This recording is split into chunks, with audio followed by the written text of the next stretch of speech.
और सीधा रुक करते हैं हरियाणा आपकी प्रेस कॉन्फ्रेंस का, जहां सुनवाते हैं कि अनुराग ढांडा क्या कुछ कह रहे हैं। कीजिए कि दोपहर के 3 बजे तक पराली नहीं जलाएं। टाइम मैनेजमेंट के जरिए हरियाणा सरकार केसेस कम दिखाने की कोशिश कर रही है, केसेस कम करने की कोशिश नहीं कर रही है हरियाणा में, क्योंकि सरकार को मालूम है केंद्र सरकार डेटा साझा करती है, इंफॉर्मेशन साझा करती है। केंद्र सरकार की एजेंसी है जो सैटेलाइट डेटा को नंबर्स में कन्वर्ट करती है, मार्क करती है।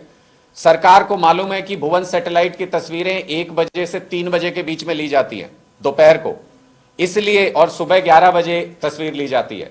इसलिए पूरा टाइम मैनेजमेंट करते हुए पराली के इस समस्या की निजात ढूंढने की बजाय सरकार ने इस समस्या से मुंह मोड़ने का काम किया और हर जगह यह मैसेजिंग है कि 3 बजे के बाद आपको कोई लेना देना नहीं। सारे अधिकारियों को कह रखा है 3 बजे तक आप किसी भी तरीके से मैनेज कीजिए।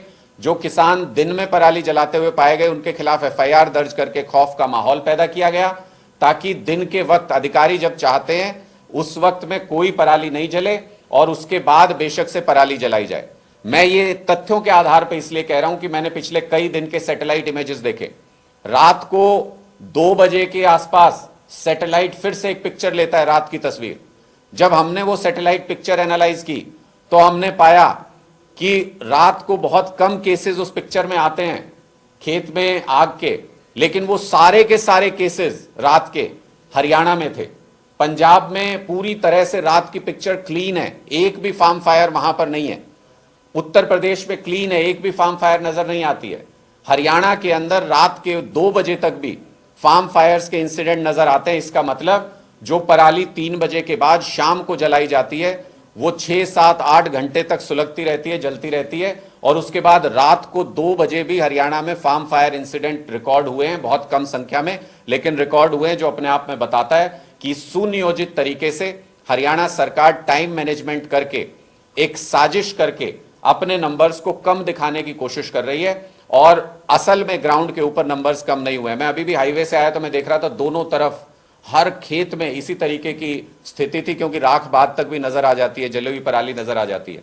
तो अगर ये 1500 केसेस जो हरियाणा सरकार बता रही है, ये तो मैं हाईवे पे उससे ज्यादा तो पार करके आए हैं, एक ही हाईवे पे पार करके आए हैं। इसलिए ये सरकार के आंकड़े झूठे हैं। सरकार आंकड़ों को मैनिपुलेट करने की कोशिश कर रही है और समस्या से अपना पीछा छुड़ाने की कोशिश कर रही है। आखिरी पॉइंट जो कि इस प्रदूषण की समस्या से जुड़ा है, हरियाणा सरकार ग्रीन कवर को मजबूत करने में पूरी तरह से फेल रही, जो कि प्रदूषण की समस्या से लड़ने में एक बहुत बड़ा योगदान निभाते हैं पेड़।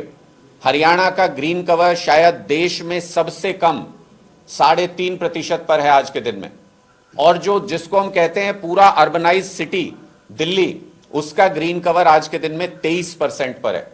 इससे आप अंदाजा लगा सकते हैं कि हरियाणा में ग्रीन कवर की क्या स्थिति है। हर साल खट्टर सरकार ये घोषणा करती है कि हम 20 लाख पेड़ लगाएंगे, हम 40 लाख पेड़ लगाएंगे। 2021 में तो एक ओवर एम्बिशियस टारगेट और एक बहुत ही बढ़ा चढ़ाकर बताया गया है कि 3 करोड़ पौधारोपण 2021 में किए जाएंगे। लेकिन मुझे नहीं मालूम वो 3 करोड़ पौधे कहां गए, या उन पेड़ों को लगाने के लिए जो करोड़ों रुपया था वो किसकी जेब में गया।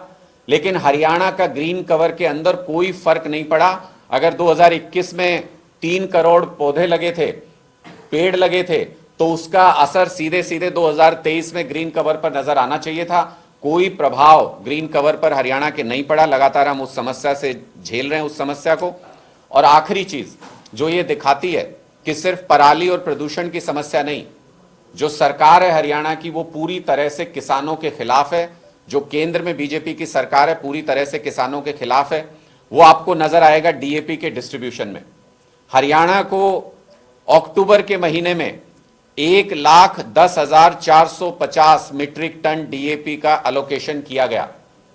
15 नवंबर से पहले पहले किसानों को जो रिकमेंड किया जाता है, कहा जाता है गेहूं की फसल के लिए कि 100% डीएपी का इस्तेमाल 15 नवंबर से पहले पहले हो जाना चाहिए, जमीन तब तैयार होती है।